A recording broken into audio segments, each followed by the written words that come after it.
Hello दोस्तों, मैं हूं अक्षय नंदनशी और ये मेरा चैनल टेक्निक स्टडी। आज के इस वीडियो में हम सिंधु घाटी सभ्यता पर आए हुए कुछ क्वेश्चंस को अच्छी तरह से एग्जामिन करेंगे और उसको सॉल्व करने की कोशिश करेंगे। ये क्वेश्चंस रिपीटेटिव एग्जाम में नजर आते हैं, जो कि स्टेट लेवल की हो या सेंट्रल लेवल की हो। आपको इसे प्रिपेयर करना चाहिए, ये एग्जाम के पॉइंट ऑफ व्यू से बहुत इंपॉर्टेंट है। दोस्तों, मैं चाहता हूँ कि आप मेरे लिए एक टास्क करें। वीडियो को पूरा देखते समय आपके टोटल आंसर कितने सही आए ये मुझे कमेंट करके एंड में बताइए। ये वीडियो का पार्ट 2 है। पार्ट 1 की लिंक मैं डिस्क्रिप्शन डाल दूंगा, आप वहाँ उसे जाके देख सकते हैं। तो चलिए स्टार्ट करते हैं वीडियो। चलिए देखते हैं फर्स्ट क्वेश्चन में आपको पूछा है कि हड़प्पा सभ्यता के संपूर्ण क्षेत्र का आकार किस प्रकार का था। ऑप्शन है त्रिभुजाकार, ऑप्शन बी वर्गाकार, ऑप्शन सी आयताकार, ऑप्शन डी इनमें से कोई नहीं। दोस्तों, हड़प्पा सभ्यता जो थी वो त्रिभुजाकार आकार में स्थित थी, तो इसका आंसर हो जाएगा ए त्रिभुजाकार। क्वेश्चन नंबर 2 देखते हैं। क्वेश्चन नंबर 2 में आपको पूछा है कि हड़प्पाकालीन लोगों ने नगरों में घरों के विकास के लिए कौन सी पद्धति अपनाई थी। ऑप्शन ए त्रिभुजाकार पद्धति, ऑप्शन बी ग्रिड पद्धति, ऑप्शन सी गोलाकार पद्धति या ऑप्शन डी इनमें से कोई नहीं। दोस्तों, हड़प्पाकालीन नगर जो थे वो ग्रिड पद्धति के द्वारा स्थित थे, जिसमें सड़कें जो है वो एक दूसरे को 90 के एंगल में काटती थी और हर घर एक विशेष पद्धति में एक लाइन में स्थित था। इसके बाद देखते हैं क्वेश्चन नंबर 3, जिसमें पूछा है कि निम्नलिखित पशुओं में से किसी एक का हड़प्पा संस्कृति के मोहरों पर निरूपण नहीं हुआ है। इनमें से कौन सा ऐसा जानवर है जिसकी प्रेजेंटेशन आपको हड़प्पा संस्कृति के मोहरों पे नहीं दिखता है। ऑप्शन है गाय, ऑप्शन बी गेंडा, ऑप्शन सी हाथी या ऑप्शन डी बाघ। तो इसका आंसर है गाय। गाय का रिप्रेजेंटेशन उनके मोहरों पे नहीं है, बाकी आपको गेंडा, हाथी और बाघ वहाँ पे दिखेंगे। इसके बाद देखते हैं क्वेश्चन नंबर 4, जिसमें आपको पूछा है कि पैमाने की खोज से ये सिद्ध कर दिया है कि सिंधु घाटी के लोग माप और तौल से परिचित थे। यह खोज कहाँ पे हुई थी। दोस्तों, क्वेश्चन में आपको पूछा है कि माप और तौल की खोज नीचे दिए गए शहरों में से कहाँ पे हुई थी। ऑप्शन है Kalibangan, option B Chanhudaro, option C Harappa या ऑप्शन डी लोथल। तो इसका सही जवाब है दोस्तों लोथल, जहाँ पे माप और तौल की खोज हुई थी। क्वेश्चन नंबर 5 में आपको पूछा गया है कि सिंधु घाटी सभ्यता की पहचान निम्न में से है किस चीजों के जिससे सिंधु घाटी सभ्यता की पहचान उभर के सामने आती है। ये आपको क्वेश्चन में पूछा है। ऑप्शन है सुंदर मूर्तियों से, ऑप्शन बी धर्म और दर्शन शास्त्र से, ऑप्शन सी आर्थिक और सामाजिक या ऑप्शन डी शहर योजना प्रणाली से। दोस्तों, हड़प्पा सभ्यता की 3 मुख्य विशेषताएं। सबसे पहली तो उनकी नगर नियोजन प्रणाली, उसके बाद में जल निकास प्रणाली और तीसरी उनकी स्वच्छता। तो नगर नियोजन प्रणाली मतलब क्या, शहर नियोजन प्रणाली। क्वेश्चन नंबर 5 का आंसर हो जाएगा डी शहर नियोजन प्रणाली। क्वेश्चन नंबर 6 देखते हैं। एक उन्नत जल प्रबंधन व्यवस्था का साक्ष्य प्राप्त हुआ है। जल प्रबंधन व्यवस्था का साक्ष्य इनमें से कहाँ से आपको प्राप्त हुआ है, ये पूछा है क्वेश्चन में। ऑप्शन है आलमगीरपुर से, ऑप्शन बी धोलावीरा से, ऑप्शन सी लोथल से या ऑप्शन डी इनमें से कोई नहीं। तो इसका सही आंसर है दोस्तों धोलावीरा से। धोलावीरा से एक विकसित जल प्रबंधन प्रणाली की साक्ष्य प्राप्त हुए हैं। चलिए देखते हैं नेक्स्ट क्वेश्चन। नेक्स्ट क्वेश्चन में आपको पूछा है कि निम्नलिखित में से किसे मृतकों का टीला माना जाता है। ऑप्शन है Harappa, option B Kalibangan, option C Mohenjodaro या ऑप्शन डी बनावली। आप अगर इसका बेसिक्स भी पढ़ेंगे तो आपको पता चल जाएगा कि मोहनजोदड़ो जो है उसे मृतकों का टीला कहते हैं हड़प्पा सभ्यता में। ठीक है, तो इसका आंसर हो जाएगा बी मोहनजोदड़ो। ठीक है, इसके बाद देखते हैं क्वेश्चन नंबर 8, जिसमें पूछा है कि लेखन कला की उचित प्रणाली विकसित करने के लिए सर्वप्रथम प्राचीन सभ्यता थी। लेखन कला किस सभ्यता ने सबसे पहले प्रचलित करी। ऑप्शन है सिंधु सभ्यता, ऑप्शन बी सुमेरिया सभ्यता, ऑप्शन सी मिस्र या ऑप्शन डी चीन। तो लेखन कला की सबसे पहले विकसित करने वाली सभ्यता सिंधु सभ्यता थी, जिनकी लेखी थी वो भाव चित्रात्मक थी। मतलब उनकी लेखी के अंदर अक्षर नहीं थे, चित्र के तौर के ऊपर वो अपने मैसेज जो है वो कन्वे करते थे कि वो क्या कहना चाह रहे हैं, चित्र निकाल के, और इस वजह से उनको कहा जाता है लेखन कला उन्होंने विकसित की। तो क्वेश्चन नंबर 8 का आंसर हो जाएगा ए सिंधु। क्वेश्चन नंबर 9 देखते हैं, जिसमें पूछा है कि हड़प्पा सभ्यता के अंतर्गत हल से जोते गए खेत का साक्ष्य कहाँ से मिला है। हड़प्पा सभ्यता में हल से जोते गए खेत का साक्ष्य कहाँ से मिला है। ऑप्शन है Ropar, option B Kalibanga, option C Lothal या ऑप्शन डी बनावली। तो इसका सही आंसर है ऑप्शन सी कालीबंगा। कालीबंगा से हमें पता चलता है कि वो हल से खेत जोतते थे। ठीक है, क्वेश्चन नंबर 10, जिसमें पूछा है कि मोहनजोदड़ो निम्नलिखित में से कहाँ पे स्थित है। ऑप्शन देख लीजिए, भारत के गुजरात में, ऑप्शन बी भारत के पंजाब में, ऑप्शन सी पाकिस्तान में या ऑप्शन डी अफगानिस्तान में। दोस्तों, क्वेश्चन बहुत इजी है, जिसका आंसर आपको 100% पता होना चाहिए कि मोहनजोदड़ो जो फिलहाल की स्थिति में पाकिस्तान के सिंध प्रांत में है, भारत के गुजरात में लोथल है और पंजाब में रोपड़ है। ठीक है, याद रखिएगा। इसके बाद का क्वेश्चन देखते हैं, क्वेश्चन नंबर 11, जिसमें पूछा है कि सिंधु घाटी के लोग पूजा करते थे। ऑप्शन ए पशुपति की, ऑप्शन बी इंद्र और वरुण की, ऑप्शन सी ब्रह्मा की, ऑप्शन डी विष्णु की। दोस्त, सिंधु घाटी सभ्यता के जो लोग थे वो मातृसत्तात्मक लोग थे। पर्यावरण की और उर्वरता की देवी की वो पूजा करते थे। उसके बाद वो पशुपतिनाथ की पूजा करते थे। इंद्र और वरुण, ब्रह्मा और विष्णु, ये जो है ये आर्य समाज के लोगों के वैदिक काल के देवता है जिनकी पूजा आर्य लोग करते थे। क्वेश्चन नंबर 11 का आंसर हो जाएगा पशुपतिनाथ। ठीक है। क्वेश्चन नंबर 12 देखते हैं, सिंधु सभ्यता के घरों के दरवाजे और खिड़कियां सड़क की ओर न खुलकर पिछवाड़े की ओर खुलते थे। किस नगरों के घरों के दरवाजे मुख्य सड़क की ओर खुलते थे? ऑप्शन देख लीजिए, A Harappa, option B Lothal, option C Mohenjodaro या ऑप्शन डी रोपड़। तो इसका सही आंसर है दोस्तों ऑप्शन बी लोथल।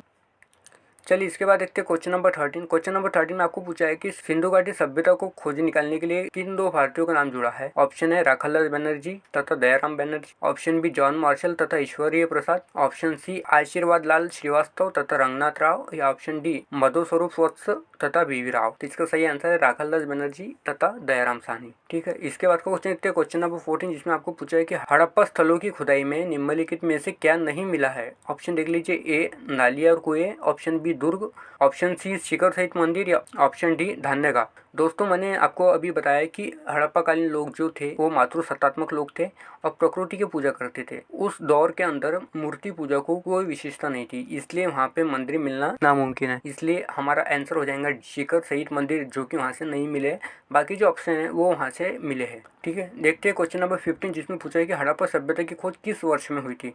बहुत बेसिक और इजी क्वेश्चन है जिसका आंसर आपको पता होना चाहिए। इसका आंसर है 1921। ऑप्शन देख लीजिए, option A 1935, option B 1901, option 3 1942 या ऑप्शन डी 1921। इसका आंसर है ऑप्शन डी 1921। सिंधु घाटी सभ्यता का कौन सा स्थान अब पाकिस्तान में है? ऑप्शन देख लीजिए, A Kalibanga, option C Lothal, option B Harappa या ऑप्शन डी आलमगीरपुर। बहुत इजी क्वेश्चन है दोस्तों। इसमें से आप देख सकते हैं कि कालीबंगा जो है वो राजस्थान में, लोथल जो है गुजरात में है, आलमगीरपुर जो है वो यूपी में है, हड़प्पा जो है वो अभी के फिलहाल के पाकिस्तान में स्थित है। इसलिए इस क्वेश्चन नंबर 16 का आंसर हो जाएगा बी। क्वेश्चन नंबर 17 देखते हैं, मोहनजोदड़ो एवं हड़प्पा की पुरातत्वीय खुदाई के प्रभारी थे। Option A Lord Macaulay, option B sir John Marshall, option C Clive या ऑप्शन डी कर्नल टैड। दोस्तों इसका आंसर है sir John Marshall. Sir John Marshall जो है वो हड़प्पा की पुरातत्विक खुदाई के प्रभारी थे। क्वेश्चन नंबर 18 देखते हैं, हड़प्पाकालीन सभ्यता का विशाल कोठार कहाँ मिला है? क्वेश्चन बहुत बेसिक है, बहुत इजी है, जिसका आंसर आपको पढ़ते से पता चल गया होगा। Option A Mohenjodaro, option B Harappa, option C Ropar या ऑप्शन डी कालीबंगा। तो इसका आंसर है मोहनजोदड़ो, जहाँ से विशाल अन्नागार मिला है और वहाँ से आपको एक विशाल स्नानगृह भी मिला था।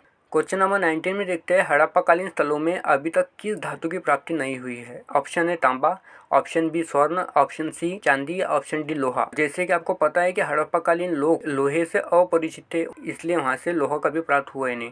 तो क्वेश्चन नंबर 19 का आंसर हो जाएगा लोहा, option number D. Question number 20 में आपको पूछा है कि कब्रिस्तान में जहाँ से पुरुष और महिलाओं को एक साथ दफनाने के साक्ष्य मिले हैं वो स्थल कौन सा है? ऑप्शन है Rangpur, option B Kot Diji, option C Lothal या ऑप्शन डी हड़प्पा। तो लोथल में से कब्रिस्तान में एक साथ पुरुष और महिला को दफनाने के साक्ष्य मिले हैं। तो क्वेश्चन नंबर 20 का आंसर हो जाएगा option number C Lothal. Question number 21 देखते हैं, हड़प्पा सभ्यता में मिट्टी के बर्तन पर सामान्यतः किस रंग का उपयोग किया था? हड़प्पा सभ्यता में मिट्टी के बर्तनों पर सामान्यतः किस रंग का उपयोग हुआ था? ऑप्शन ए लाल, ऑप्शन सी पांडु, ऑप्शन बी नीला हरा या ऑप्शन डी नीला। इजी क्वेश्चन है दोस्तों। क्वेश्चन नंबर 21 का आंसर है ऑप्शन ए लाल। ज़्यादातर जो उनके बर्तन मिले हैं वो लाल रंग के हैं, इसलिए इसका आंसर हो जाएगा option A Lal. Question number 22 देखते हैं, जिसमें पूछा गया है कि सिंधु घाटी सभ्यता जानी जाती है। ऑप्शन ए अपने नगर नियोजन के लिए, ऑप्शन बी मोहनजोदड़ो और हड़प्पा के लिए, ऑप्शन सी अपने कृषि संबंधी कार्यों के लिए या ऑप्शन डी अपने उद्योगों के लिए। दोस्तों मैंने इसके पहले भी डिस्कस किया है कि हड़प्पा सभ्यता है जो 3 चीज़ों के लिए जानी जाती थी। सबसे पहले उनके नगर नियोजन के लिए, दूसरी उनकी जल निकास प्रणाली के लिए और तीसरी उनकी स्वच्छता के लिए। तो इसका आंसर हो जाएगा क्वेश्चन नंबर 22 को ऑप्शन नंबर ए, अपने नगर नियोजन के लिए सिंधु घाटी सभ्यता जानी जाती थी। इसके बाद देखते हैं क्वेश्चन नंबर 23, जिसमें पूछा है कि मोहनजोदड़ो से प्राप्त पशुपति मोहर पर योगी की मुद्रा से 4 पशुओं से आवर्तित एक देवता का अंकन है। वे 4 पशु कौन से हैं? क्वेश्चन में आपको पूछा है कि पशुपतिनाथ के जो 4 पशु मिले वो 4 पशु कौन से हैं? ऑप्शन देख लीजिए, ए चीता, गेंडा, भैंसा तथा अश्व, ऑप्शन बी चीता, गेंडा, सर्प तथा वृषय, ऑप्शन सी सिंह, गेंडा, सर्प तथा वृषय या ऑप्शन डी वाघ, गेंडा, भैंसा तथा हाथी। सबसे पहले तो एक ऑप्शन एलिमेंट यहाँ कर आना चाहिए जिसमें अश्व है। अश्व मतलब घोड़ा, वो तो ऑप्शन कभी हो नहीं सकता क्योंकि अश्व का यूज़ उन्होंने कभी किया ही नहीं। तो ऑप्शन नंबर ए कभी हो नहीं सकता। ऑप्शन नंबर बी और सी के अंदर आप देख सकते हैं कि सर्प है। सर्प का कभी भी कहीं भी उल्लेख हड़प्पाकालीन सभ्यता में दिखा नहीं, इसलिए ऑप्शन नंबर बी और ऑप्शन नंबर सी दोनों भी एलिमिनेट हो जाते हैं। इसका आंसर है ऑप्शन नंबर डी, जो है बाघ, गेंडा, भैंसा तथा हाथी। चलिए इसके बाद देखते हैं क्वेश्चन नंबर 24 जिसमें पूछा है कि किस पशु के अवशेष सिंधु घाटी सभ्यता में प्राप्त नहीं है। ऑप्शन नंबर ए शेर, ऑप्शन नंबर सी गाय, ऑप्शन नंबर बी घोड़ा या ऑप्शन नंबर डी ए और सी दोनों। जैसे कि मैंने अभी कहा कि घोड़ा जो है सिंधु घाटी सभ्यता के लोगों के लिए टोटली अपरिचित था, उसका कभी उपयोग नहीं हुआ या उसका कभी उल्लेख भी नहीं हुआ, तो बी तो हो नहीं सकता। सिंधु घाटी सभ्यता में शेर का भी अवशेष यहाँ पर प्राप्त नहीं हुआ, तो इसका आंसर हो जाएगा डी ए और सी दोनों। अगला क्वेश्चन देखते हैं क्वेश्चन नंबर 25 जिसमें पूछा गया है कि सिंधु घाटी सभ्यता गैर आर्य थी क्योंकि। ऑप्शन देख लीजिए, वो नागरीय सभ्यता थी, ऑप्शन बी उसकी अपनी लिपि थी, ऑप्शन सी उसकी खेती और अर्थव्यवस्था थी या ऑप्शन डी उसका विस्तार नर्मदा घाटी तक था। क्वेश्चन में आपको पूछा है कि सिंधु घाटी आर्य सभ्यता क्यों नहीं थी। आपको एक बात बहुत बेसिक डिफरेंशिएट करनी चाहिए कि आर्य सभ्यता और सिंधु सभ्यता में क्या फ़र्क था।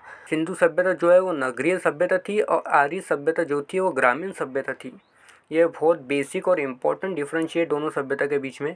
इसलिए क्वेश्चन नंबर 25 का आंसर हो जाएगा ए, वो नगरीय सभ्यता थी इसलिए वो आर्य सभ्यता नहीं थी। ठीक है, इसके बाद का क्वेश्चन देखते हैं क्वेश्चन नंबर 26 जिसमें पूछा गया है एक जुटे हुए खेत की खोज की गई थी इन शहरों में से।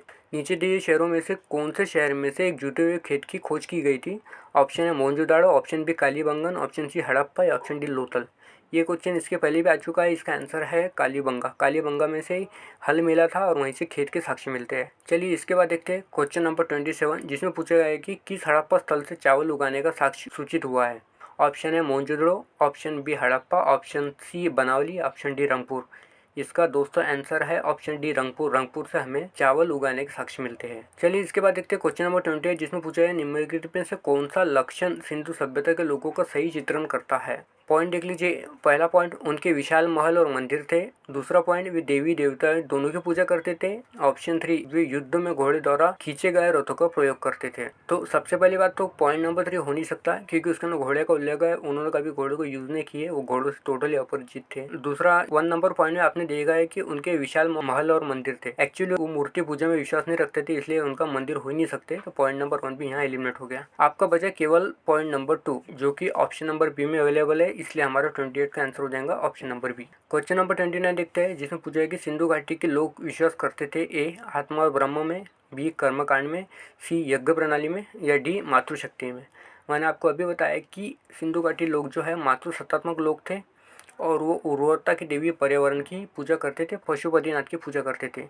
बाकी जो ऑप्शन है आत्मा और ब्रह्म, कर्मकांड और यज्ञ प्रणाली, ये जो है ये आर्य समाज में विश्वास करने वाले तथ्य है।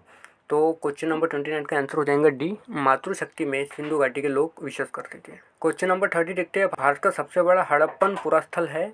Option A Alamgirpur, option B Kalibanga, option C Lothal या ऑप्शन डी धोलावीरा। दोस्तों क्षेत्र के अनुसार धोलावीरा जो है वो सबसे बड़ा हड़प्पन स्थल है जो कि भारत में अभी फिलहाल प्रेजेंट है। तो क्वेश्चन नंबर 30 का आंसर हो जाएगा डी धोलावीरा। क्वेश्चन नंबर 31 देखते हैं जिसमें पूछा है कि नर्तकी की एक कांस्य की मूर्ति कहाँ से प्राप्त हुई है। Option A Harappa, option B Mohenjodaro, option C Kalibanga या ऑप्शन डी लोथल से। और नर्तकी की कांस्य की मूर्ति जो एक्चुअली काले रंग की है वो मोहनजोदड़ो से प्राप्त हुई है। तो क्वेश्चन नंबर 31 का आंसर है बी मोहनजोदड़ो से। क्वेश्चन नंबर 32 देखते हैं सिंधु सभ्यता के बारे में निम्न से कौन सा कथन असत्य है। ऑप्शन ए नगरों में नालियों की सुदृढ़ व्यवस्था थी, ऑप्शन बी व्यापार और वाणिज्य उन्नत दशा में था, ऑप्शन सी मातृ देवी की उपासना की जाती थी या ऑप्शन डी लोग लोहे से परिचित थे। हमने दोस्तों इसके पहले भी डिस्कस किया है कि लोहा जो है वो सिंधु घाटी सभ्यता के लोगों के लिए अपरिचित था, इसलिए हमारे जो क्वेश्चन है 32 उसका सही आंसर हो जाएगा डी जो कि लोग लोहे से अपरिचित थे। ये कथन जो है वो असत्य है। क्वेश्चन नंबर 33 देखते हैं जिसमें पूछा गया है कि स्थापित सिंधु घाटी सभ्यता जिन नदियों के तट पर बसी थी वे नदियाँ थी। 1 सिंधु, 2 झेलम, 3 चिनाब या 4 गंगा। ऑप्शन देख लेते हैं 1 या 2, ए में 1 और 2, बी में 1, 2 और 3, सी में 2, 3 और 4 या डी चारों। दोस्तों एक बेसिक लॉजिक ऐसा है कि हड़प्पा सभ्यता जो थी वो भारत के पश्चिम में स्थित थी। पश्चिम में बहने वाली नदियाँ कौन सी है, सिंधु, झेलम, चिनाब, और गंगा जो है वो पूरब में बहने वाली नदी है। तो सिंधु घाटी सभ्यता जब वसन ही पश्चिम में आए तो पूरब की नदी के उल्लेख उसमें कभी आ नहीं सकता। और गंगा जो है वो आर्य समाज के लोगों ने उसका उल्लेख उत्तर वैदिक काल में सबसे ज़्यादा किया है। तो क्वेश्चन नंबर 33 का आंसर हो जाएगा ऑप्शन नंबर बी 1, 2 और 3, मतलब सिंधु, झेलम और चिनाब, ये 3 नदियों के तट पर सिंधु घाटी सभ्यता बसी थी। क्वेश्चन नंबर 34 देखते हैं जिसमें पूछा गया कि निम्नलिखित में से कौन सा सिंधु घाटी सभ्यता से संबंधित नहीं है। Option A Kalibangan, option B Pataliputra, option C Ropar, option D Lothal. तो कालीबंगन राजस्थान में, रोपड़ पंजाब में, लोथल गुजरात में, पाटलिपुत्र जो है जिसका संबंध सिंधु घाटी सभ्यता से नहीं है। क्वेश्चन नंबर 34 का आंसर है बी पाटलिपुत्र। क्वेश्चन नंबर 35 देखते हैं, सिंधु सभ्यता की विकसित अवस्था में निम्नलिखित में से किस स्थलों से घरों में कुएं के अवशेष मिले हैं। Option A Harappa, option B Lothal, option C Kalibanga या ऑप्शन डी मोहनजोदड़ो। दोस्तों इजी उसका आंसर है मोहनजोदड़ो। क्वेश्चन नंबर 35 का आंसर हो जाएगा डी मोहनजोदड़ो। क्वेश्चन नंबर 36 जिसमें पूछा गया कि कौन सा हड़प्पियन नगर 3 भागों में विभक्त है। Option A Lothal, option C Dholavira, option B Kalibanga या ऑप्शन डी सूटकोट्टा। धोलावीरा जो सरफेस के आधार पर सबसे बड़ा क्षेत्र है सिंधु घाटी सभ्यता का भारत में, वो 3 भागों में विभक्त है, इसलिए क्वेश्चन नंबर 36 का आंसर हो जाएगा सी धोलावीरा। क्वेश्चन नंबर 37 देखते हैं धोलावीरा किस राज्य में स्थित है। Option A Gujarat, option C Punjab, option B Haryana, option D Rajasthan. Punjab जो रोपड़, ऑप्शन डी राजस्थान जो है वो कालीबंगन, और गुजरात जो है वो लोथल और धोलावीरा। तो Dholavira option number A Gujarat में स्थित है। क्वेश्चन नंबर 38 देखते हैं जिसमें निम्नलिखित में से कौन सा एक हड़प्पा का बंदरगाह है। Option A Sikandariya, option B Lothal, option C Mahasthangarhi, option D Nagapattinam. बंदरगाह मतलब जहाँ पे पानी से आने जाने नाव के व्यापार होते थे, जो कि गुजरात में लोथल में स्थित है, वो एक ही बंदरगाह है लोथल, जो कि गुजरात में स्थित है। क्वेश्चन नंबर 38 का आंसर होगा बी लोथल। क्वेश्चन नंबर 39 देखते हैं संदेव समाज का महान स्नानगृह कहाँ से प्राप्त है। Option A Mohenjodaro, option C Lothal, option B Harappa, option D Kalibanga. Easy question है जिसमें आपको पता है कि मोहनजोदड़ो से हमें विशाल स्नानगृह और अन्नागार मिलते हैं, तो इसलिए क्वेश्चन नंबर 39 का आंसर हो जाएगा ए मोहनजोदड़ो। क्वेश्चन नंबर 40 देखते हैं। 40 में आपको पूछा है कि मूर्ति पूजा का आरंभ कब से माना जाता है। ऑप्शन देख लीजिए पूर्व आर्य, ऑप्शन बी उत्तर वैदिक काल, ऑप्शन सी मौर्य काल या ऑप्शन डी कुषाण काल। सिंधु समाज में मूर्ति पूजा का कहीं भी उल्लेख नहीं हुआ है, और वैदिक काल में भी जो 2 भाग पड़ते हैं ऋग वैदिक काल और उत्तर वैदिक काल, उसमें भी ऋग वैदिक काल में भी मूर्ति पूजा के साक्ष्य कहीं नहीं मिले हैं। मूर्ति पूजा जो आई है वो उत्तर वैदिक काल से आई है, इसलिए क्वेश्चन नंबर 40 का आंसर हो जाएगा बी उत्तर वैदिक काल। तो दोस्तों ये थे हमारे कुछ क्वेश्चन जो हमने सिंधु घाटी सभ्यता पे देखे हैं। ये पार्ट 2 है, पार्ट 1 की लिंक मैंने डिस्क्रिप्शन डालती है, आप वहाँ पर जाके देख सकते हैं। आपके आंसर कितने सही आए प्लीज़ मुझे कमेंट करके बताइए, और आपके कुछ सजेशन होंगे तो मुझ तक पहुँचाइए, मैं उसके ऊपर काम करके खुद को इम्प्रूव ज़रूर करूँगा।